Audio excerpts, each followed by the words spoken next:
ఈ సంవత్సరాల కాలంలో చిన్న చిన్న పనుల కోసం దరఖాస్తు ఇచ్చిన 5 పైసల బిల్ల శాంక్షన్ కాలేదు. పాత బస్తీలలో, టౌన్లలో, కొత్తగా విస్తరించిన కాలనీలలో డ్రైనేజ్ వాటర్ అంతా కూడా పైకి ఉబ్బి పారుతున్నప్పటికి కూడా దానికి అతిగతి లేదు. చివరికి ఎట్లాంటి పరిస్థితి వచ్చిందంటే మీరే పైపులు తెచ్చుకోండి, మీరే బాగు చేసుకోండి, లేదా కాంట్రిబ్యూషన్ కడితే తప్ప కాని పరిస్థితి అని చెప్తా ఉన్నారు. ఒకవైపు ఏమో విశ్వనగరం పేరుకు ట్యాక్సులు వసూలు చేసేటప్పుడు మాత్రం గొప్పగా వసూలు చేస్తారు.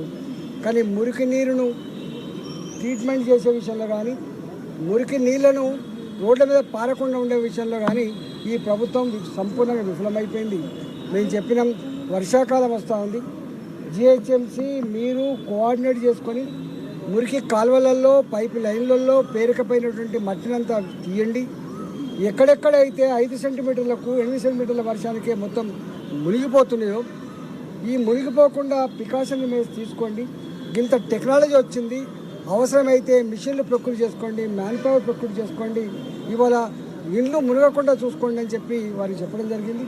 రెండవది తాగే నీళ్ళ కోసం మిషన్ భగీరథ వచ్చిన తర్వాత 135 లీటర్ల నీళ్లు ప్రతి మనిషికి ఇస్తా అని చెప్పినటువంటి ప్రభుత్వం ఇవాళ ఇన్ని వేల 40-50 వేల కోట్ల రూపాయలు ఖర్చు పెట్టిన తర్వాత కూడా ఇవాళకి హైదరాబాద్ నగరంలో 2 రోజులకోసారి 3 రోజులకోసారి నీళ్ళు వస్తున్నాయంటే ఎంత అస్తవ్యస్తంగా ఉందో దాన్ని బట్టి మనకు అర్థం కావాలి. కొత్తగా విస్తరించే కాలనీలకు, కొత్తగా కట్టుకున్న అపార్ట్మెంట్లకు నీళ్ళ కనెక్షన్ ఇవ్వడానికి మా దగ్గర కెపాసిటీ లేదని, ఫండ్స్ లేవని, నీళ్ళు లేవని చెప్పే పరిస్థితి ఉన్నది. కట్టబడ్డ ట్యాంకులు కనెక్షన్ ఇవ్వలేదు, ఏబడ్డ పైప్ లైన్లకు కనెక్షన్ ఇవ్వలేదు, డబుల్ బెడ్రూమ్లకు అయితే అతిగతి లేదు. ఇవాళ శివారు ప్రాంతాల కాలనీవాసులు, అపార్ట్మెంట్లలో ఉండే ప్రజలు, బస్తీలలో ఉండే ప్రజలు ట్యాంకర్లతో నీళ్లు కొనుక్కునే దుస్థితి ఉంది. దీన్ని ఎప్పుడు రెక్టిఫై చేస్తారంటే వాళ్ళు మాకేదో ప్రణాళికలు, ఏదో 17,000 కోట్లు, ఫేజ్ 2, ఫేజ్ 3 గురించి మాట్లాడుతున్నారు తప్ప ఇప్పటికిప్పుడు ఈ సమస్య పరిష్కారానికి వాళ్ళ దగ్గర రూపాయి ఉన్నట్టు కానీ ప్రణాళిక ఉన్నట్టు తెలుస్తుంది. మేము ఒకటే చెప్పినాం, మీరు కనుక వచ్చే వర్షాకాలానికి వరదలు రాకుండా, ముంపు గురి కాకుండా ప్రికాషన్ తీసుకోండి, శాశ్వత పరిష్కారం చేయమని చెప్పి కోరినాం.